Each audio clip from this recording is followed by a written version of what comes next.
Every club. Every day. The Global Sports Podcast Network. Hello and welcome back to the Daily Southampton, part of the Global Sports Podcast Network. My name is Greg Elliott and as always joined by my good friend and wonderful co-host, Zach Ingo Finch. How you doing, mate? You right? Yeah, not too bad. Spent the morning in the hospital. Don't worry, nothing major. Just a routine appointment for an ongoing health thing I've got. But that was fun. It was, I'm so glad I got to spend all of my wonderful, for me, Tuesday morning sitting in a hot, stuffy room and not being miserable. And opening up BBC Sport and looking at the build-up to the wonderful Europa League final. That is going to be comedy gold for everybody that isn't either a Spurs or Manchester United fan. Yeah. It's almost like the relegation playoffs for the Premier League this year, right? It's so weird, like how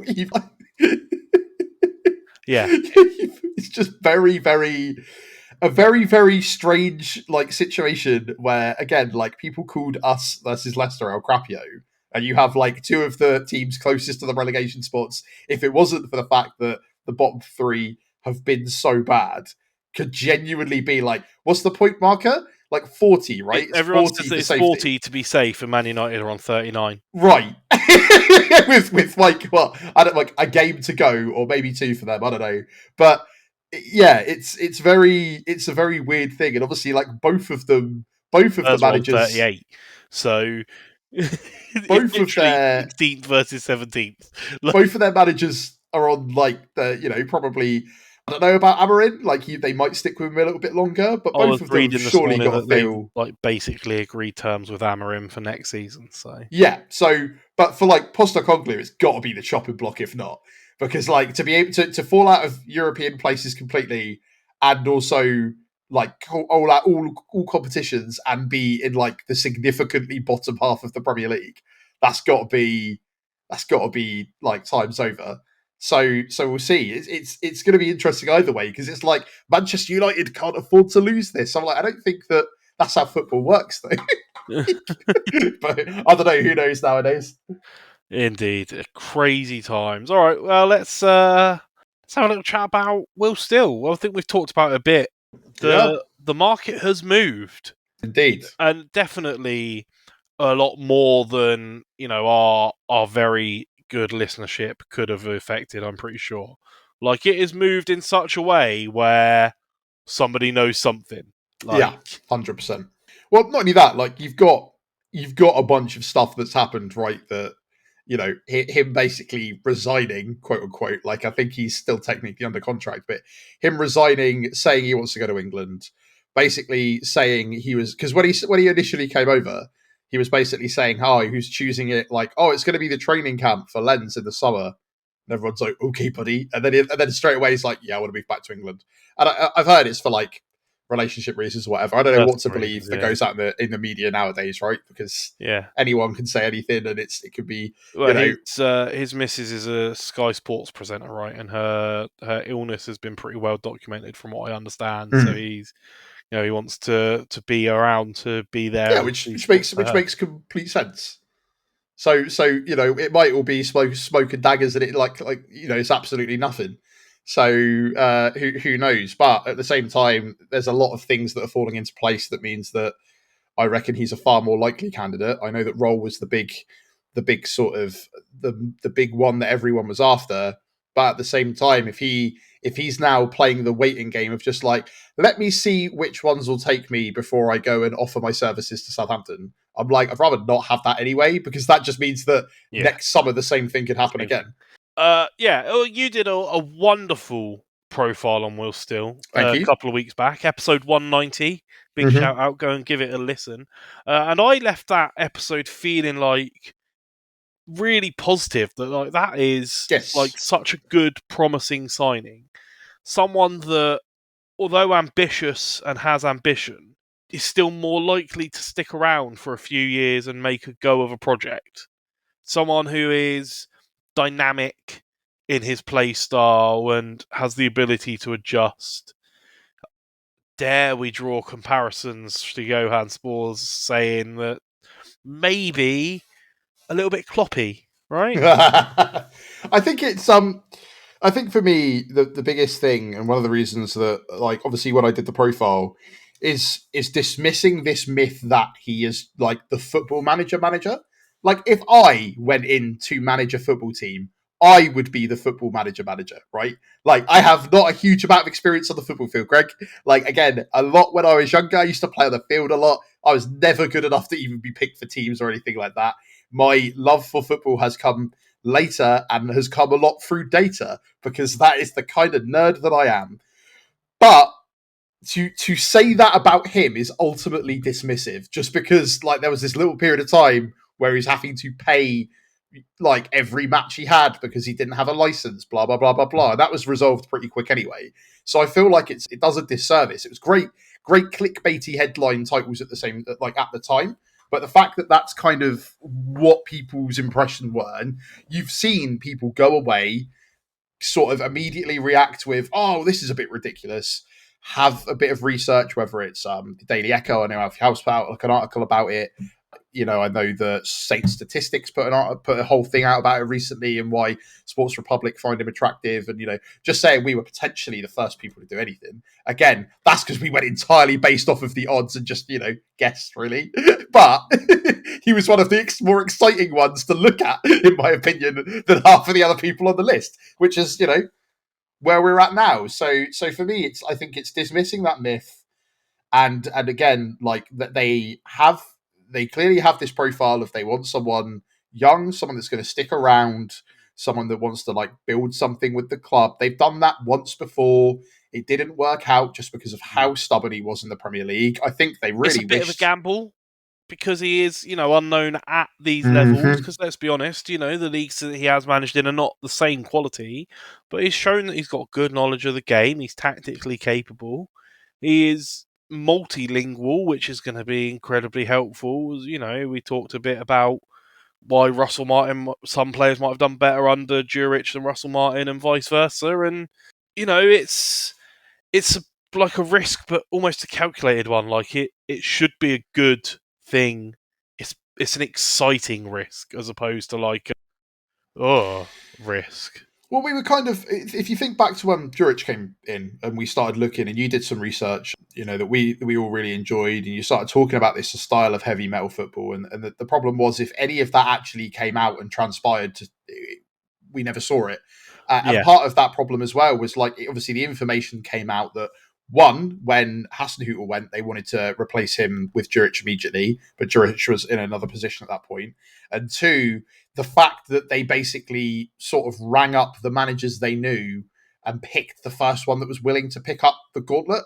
Yeah. And that's how we ended up with him. It wasn't a extensive process where they'd selected, you know, because after his first game, I think it was about a week or so later, was the first time Spurs was in the stands, right? So you're right. It's a different type of risk, because at least it feels like it's a risk with information, like, backing it. Right? Feels calculated. And look, he is an exciting prospect. He finished 5 points off of European qualification with Lens. And they sold 3 of their best players that year and made £70 million profit, which, you know, that's the sort of thing that Sports Republic are going to want to see, because at the end of the day, money's still going to be an important part.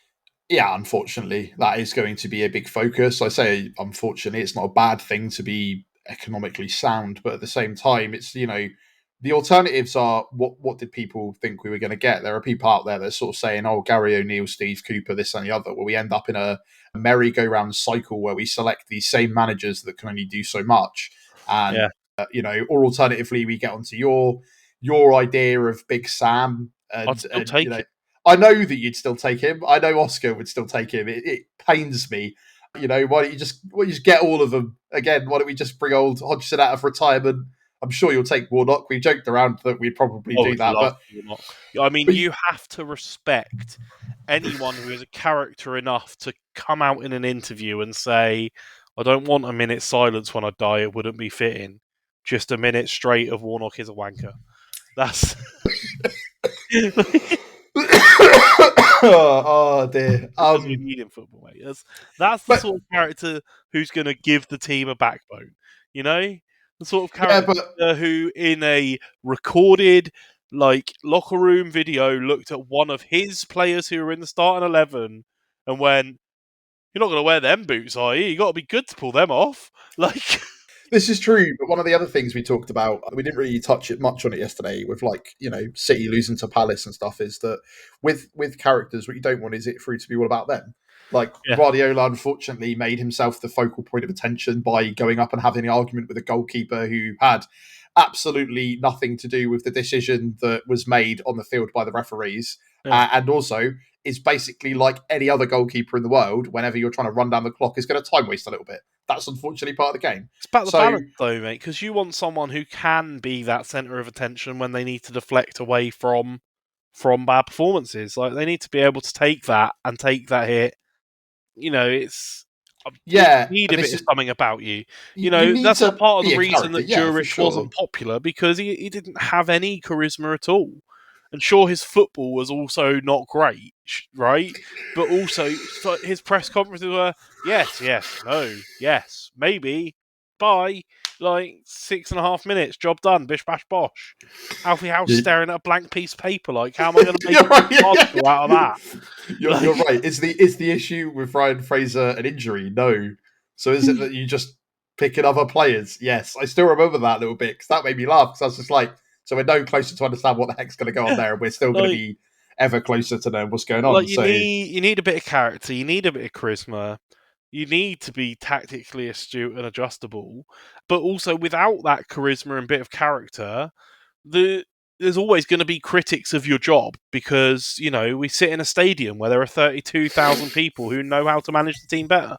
Obviously. Right? So you're always going to come under stick, and without that character and that charisma to be able to take that and deflect that, you're just going to crumble. So it's... What do you mean? We have always had mentally sound managers that definitely don't have meltdowns at the first sign of a bit of a struggle in the last couple of years. Yeah. No, you're right. It's finding that balance, and I think that they have to.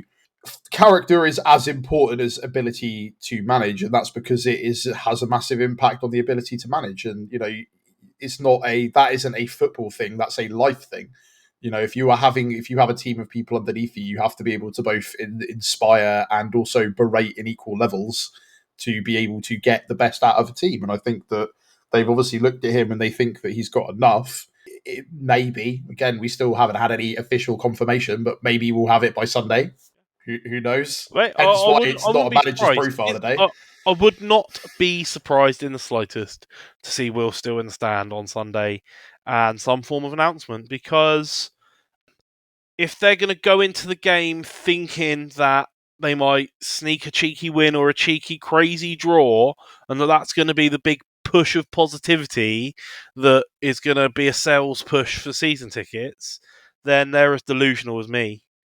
It's just... You're right. They're going to have something, because they're also, from a business perspective, going to want to try and push season ticket sales. So I don't know how they're doing, but you can already see... I don't know. I'm wondering if some of the fans that kind of abandoned it halfway through the season will pick back up now we're back down to the Championship, because hopefully they're on to something better. But I guess we'll have to see. I mean, it's interesting, right? Proof will be in the numbers, right? Actually, what they've said is, if you were one of those people that abandoned your payments halfway through, you don't get the option of the payment plan this year. You just pay up front or don't bother. So, but this is the other thing where I want to know if the data that they released for the best-selling season tickets we ever have include the people that paid for a month and then... Yeah. Because me and you work with data, mate, and we know how easy that is to manipulate. Yeah. So it'll be interesting. It will be interesting. I'm sure we'll get a clearer picture, when the financials and stuff come out. And sure. I guess that segues us nicely into what I want to talk about next. But first, a message from our partners at Bioniq. Your body is unique. And Global Sports Podcast Network has partnered with Bioniq, the world's most personalised supplements. Bioniq provide 100% tailor-made supplements, designed to deliver precisely what your body needs at exactly the right levels to optimize your health. No guessing. So click the link in the show notes. Use the code GSPN2025 for 40% off your first month's subscription. Bioniq.com. Don't settle for off-the-shelf solutions made for just anybody. Get what's right for you right now. Okay, and we are back. Okay, I want to start with the controversial statement that I believe in, and then justify it with some evidence and some thoughts from other stuff going on today. And look, but up until this point, I think it's safe to say, Zach, that we try and be pretty balanced and see both sides of a fence when we present arguments, right? We did it with Russell Martin. Like, it's probably his time to go. We're probably not going to fire him. We kind of rode the line and stuck the fence. And the same with Sports Republic, right? We've said, well, yeah, they've made mistakes. They've been poor, blah, blah, blah, blah, blah. Now, I want to make my controversial statement. Sports Republic have my full backing and full complicit support, because when you look at the news that come out today that Leicester have been hit with another 4 charges for financial instability after having an appeal overturned, but not enough to overturn the actual ruling, I think I read. Now, I don't know enough legalese to understand what that means, but I think that means that the appeal committee agreed that it was an incorrect decision, but didn't have enough weight of evidence to overturn the decision to actually put a punishment into play. I don't know. Sure. But the TLDR is they're probably getting a points deduction at the start of next season off the back of, financial chaos. We've seen teams this season ride the line with these PSR rules and points deductions. We saw it earlier in the season where it came right down to the wire for, I believe, Everton and Forest and Leicester, that they were at risk of getting more deductions for further breaches. Chelsea have to get creative with their accounting and sell themselves hotels or some nonsense to sort of stay within these financial rules. And we made a profit this year. We are in a place of relative financial comfort after yo-yoing back and forward from the Championship. Back-to-back relegations and promotions, up and down, boing, boing, boing. We have maintained the ability to financially stabilise ourselves and, put ourselves in a position to potentially build up the football side of it that has admittedly been lacking, right? That is important, because you could come into this season going, oh yeah, we're going to build up the football all you like, but if we start next season on minus 10 points, we've seen how that ends before, right? Very recently in our club's history, we know the effect that can have. And so I think it's really important that they've done that, and I think it needs to be shown more appreciation than it's given. There you go. I've info dumped all of my brain out for you, Zach. Come on, let's see your response. The problem is that going forward, that's fine. You are going to struggle to get people to forgive what the last couple of seasons have been. Because like the moments at Wembley are because we crashed out of the Premier League. We crashed out of the Premier League from a company that came in, taking over from Gal, supposedly were going to invest, didn't really realise what they're investing into, in a sense. Bought a bunch of City's youth players because they managed to bring in a City recruiter, essentially. I don't know how much of that conversation was had with Hasenhüttl for how they were going to do all of those transfers. And then you got to January, they panicked. They brought in the, again, unflashy but statistically pound for pound best manager in England, Nathan Jones. That went horribly wrong. They replaced him with a slightly more popular pick, right? And we ended up with Sellis in charge, and he got two wins. And then we crashed out of the Premier League after being in the Premier League for so long, right? Whereas, because they made, I don't know if you want to call it a rash decision when Ralph went, or a really poor decision in who they replaced him with. They didn't really, I guess, understand the impact that was going to have. We then had a bunch of players we brought in on top of a bunch of players we'd already brought in. So we ended up with, Onuachu and Bella Kotchap, all those kind of came in that season, and then we dropped out Premier League for the first time. Yeah, and I think though that the context of the past beyond that is important though, right? Because they only came in at the start of that season, or like 2 or 3 games into the season, so that the season was underway. Ralph was the manager, and so they had to deal with the cards they were dealt. They were dealing with an already damaged issue, right?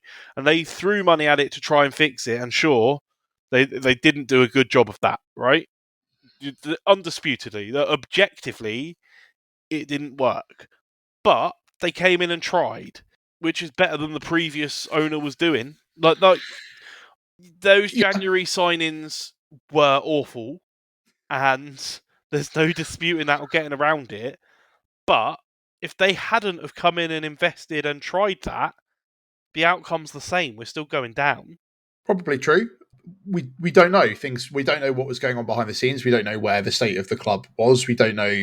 Realistically, we're not going to know that information and be privy to it. So you're right. The problem is, and the thing that's a little bit more criminal, is to do it twice. That is a problem, because what you've just said is like, oh yeah, the transfers were awful. Obviously, we saw the transfer window. We were kind of indifferent to it. There were some exciting prospects. The big thing we picked up on is, other than Ramsdale, everything was sort of a filler signing, right? And this is all because of the fact that they didn't replace this person, didn't replace that person. And again, their focus has been so far away from the football in an industry about football.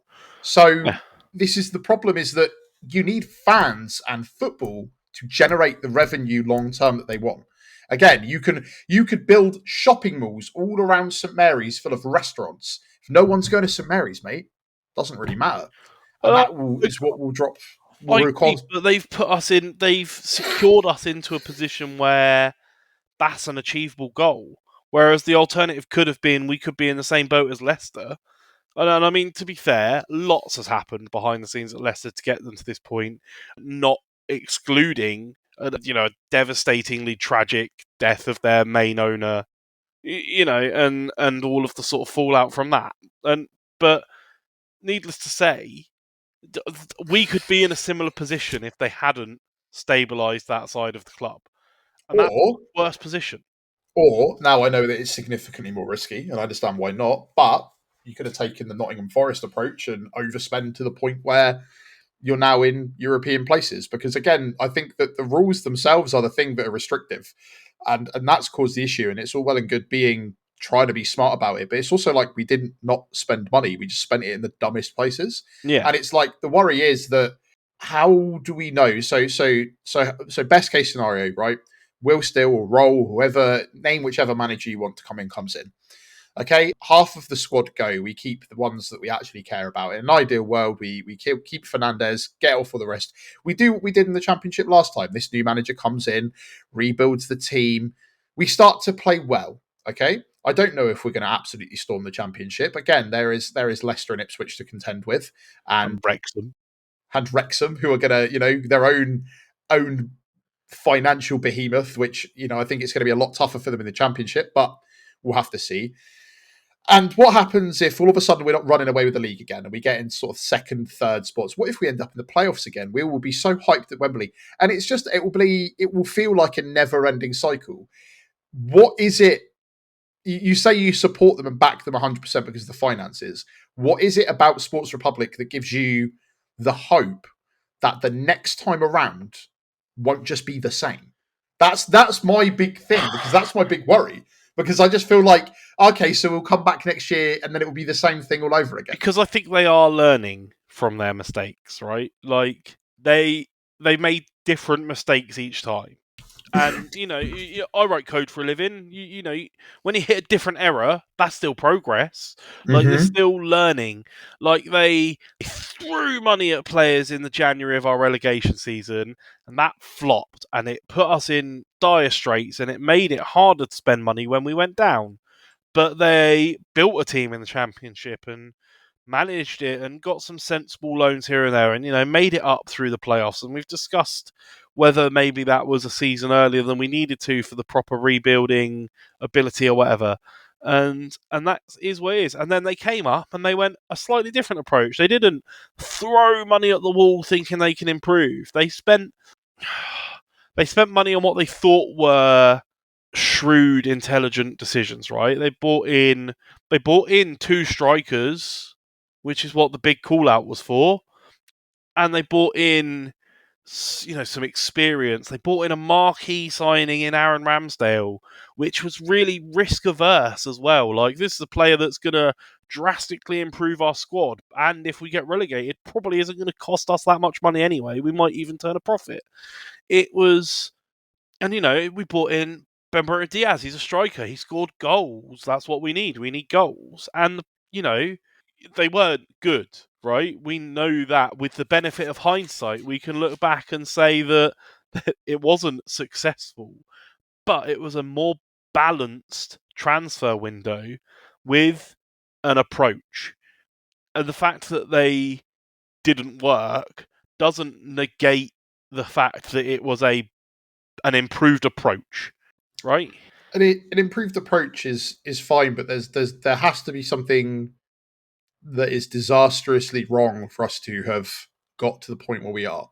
That's where I'm at. Like, I can't just put it down to it's just a bad season for us to just be this poor, right? Yeah, and I don't know if that's because they fully backed Martin to the point where we became Russell Martin FC. It is exactly that. They backed him for too long and they gave him too much time, and too much of, I think, freedom to shape it how he wanted. 100%. We didn't replace a director of football when our last one went last season. So, we were all left scratching our heads like, who's making these decisions if we haven't replaced that role? And that's another mistake. It's another different mistake. But, they've brought in a director of football to try and learn from that mistake and rectify it. Like, it's objectively, it's been a horrible season and it didn't work. But I think that they have shown signs that they are shown enough signs to me that they're learning from their mistakes, that I believe they can continue to learn, and eventually they might get it right, and hopefully it'll be soon. It's a very, to be clear, like, it's a very pragmatic approach to it, right? Like, and I can understand completely where your head's at, and it would be wonderful if we all used the same type of logic. But this is also the same type of logic that they are trying to essentially get away with, having essentially ruined. I would consider some of you as season ticket holders, mate, to have been robbed outwardly for the last season. So it's like the cost of these mistakes are more than just, it's like, we made some mistakes, we're learning. I feel like this is a very cutthroat business to try and make those mistakes. They are lucky that they have got the financial resources to make these mistakes and it not kill the club, kill the city. And that's the thing, is it's essentially gambling with a football club. And so far, they've lost far more bets than they've succeeded with. Yeah, but which is difficult for you to go. It's not easy. What you're saying is that of course it's not easy. But if it was easy, Man United would still be winning the league every year. Instead, they're in the worst Europa League final of all time in a relegation place playoff against Spurs. As I said, I understand the pragmatism of it. The issue they're going to have is that there are going to be people that do not think about it on the level that we are thinking about it, who from a surface level are going to look at what's going on. People that don't spend every minute of every day analysing like we do. We talk about Saints every single day, right? And I can tell you now, I promise you guys, even if it's not, that if it's the 2 days there aren't a podcast, it is all me and Greg are talking about. Is it sad that our lives are completely football? Probably, a little bit. Hey ho, it's what we enjoy.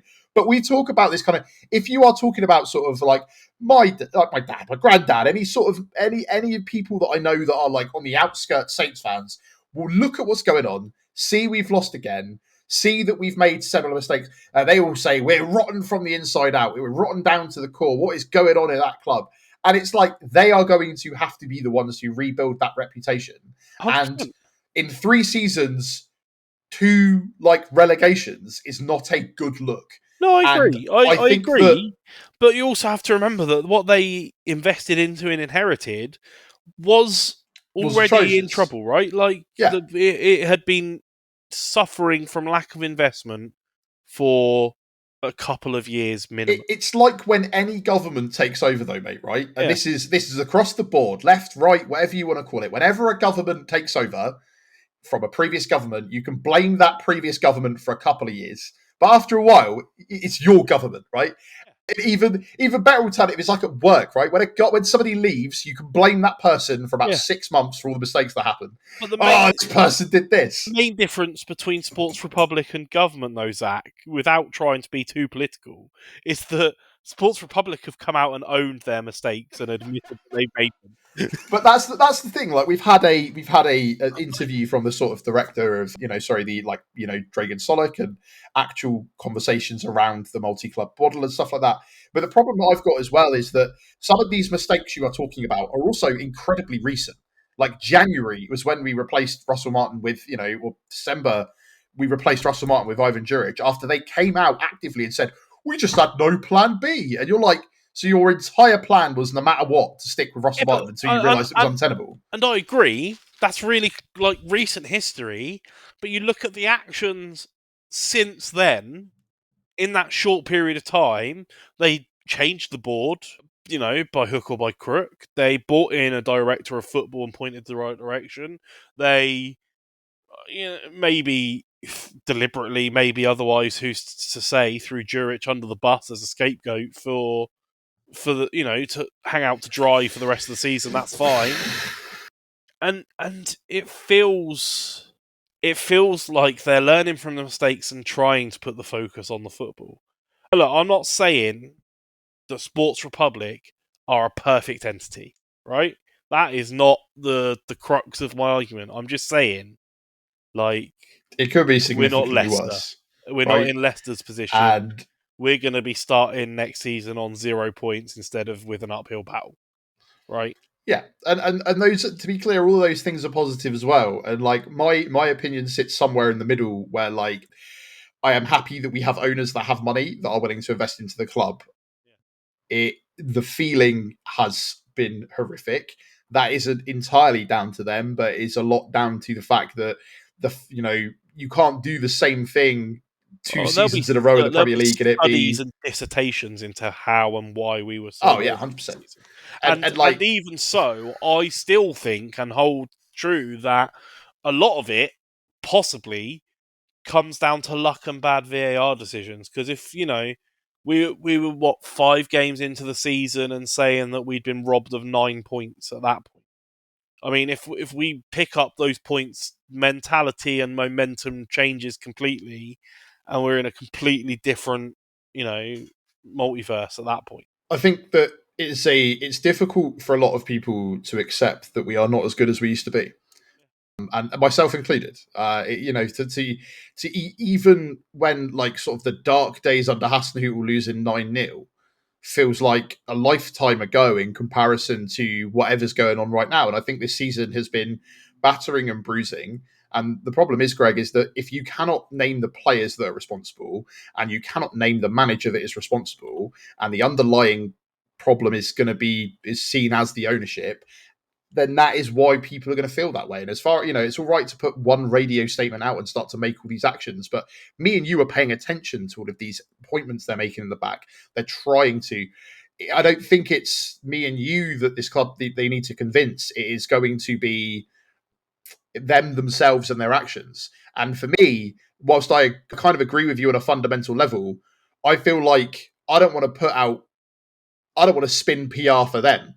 It is up to them to prove that they give about both the people, the city, and the club, and they are in some ways, but also a gesture for home fans, away fans, or anything this season could go miles, but they won't do that because, again, you're right, they're so economically hard line, and it's all of these things. It's understanding the feeling behind it. And I don't know if they get that yet. And maybe that is something they also need to learn. But because until they try and, again, it's like the ridiculous rules in the FA about you can't use smoke. Please don't bring smoke. Yet they, all of the photos are us invading the pitch and smoke being out like in the playoff finals, and I understand that that's not all to do with them. It's just difficult for people to trust them, and I think that we can fully back them. But if the same thing happens and in 2 years' time we're sat talking about our third relegation and they've still made mistakes, that's great. But it's, do you want to be in a club that is alive but essentially just living off of life support forever, or a club that succeeds? And the problem is because we've had so much success in recent times, especially where the last time we came back up, we became a bit of a, middle ground horse straight away. But then it was a very, very different time. I think it's just a huge combination of factors. I think you put forth very, very good arguments and very sound arguments. The problem is they are too logical for the emotion that people feel for how bad this season has been. Yeah, and I don't want to take away from that, because I've bbeen here suffering. You've been here with me. We've suffered together. Man, it's been horrible, and I never want to relive it. I'm just trying to vibe the positivity in before next season. Yeah, but I think that they will achieve that when they assign a new manager, and I think that the summer's going to be hectic, and when we know what squad is going into the championship, and when we build up to the first day of the championship, the last season will be forgotten, because memories are incredibly long. Like, we still, as much as we were lovingly talking about Palace yesterday, I'm still not a fan of Zaha just because of that one game with James Ward-Prowse when he played right back like a couple of seasons ago. There are still things that I'm irrationally angry about. Watford, at one point, handballing in like the penalty area to stop a goal going in means that I have an irrational hatred for Watford, right? And I can't put that down to usually the exact moments, or like I can in that instance. But that's the problem, is that memories will be short.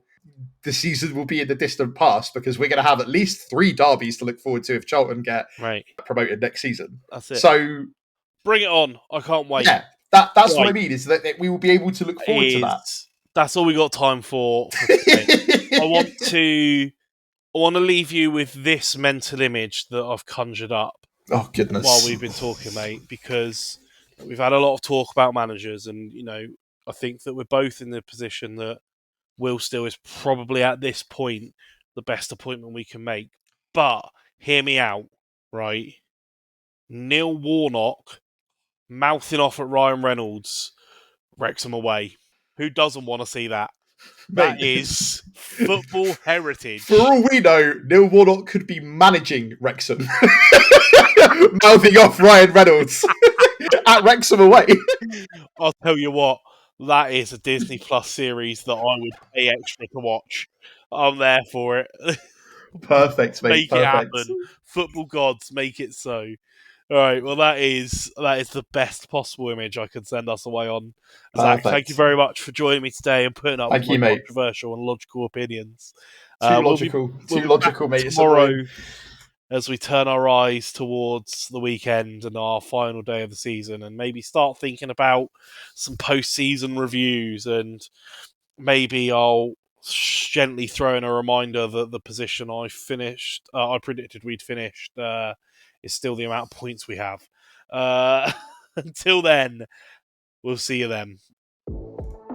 Every club, every day. The Global Sports Podcast Network.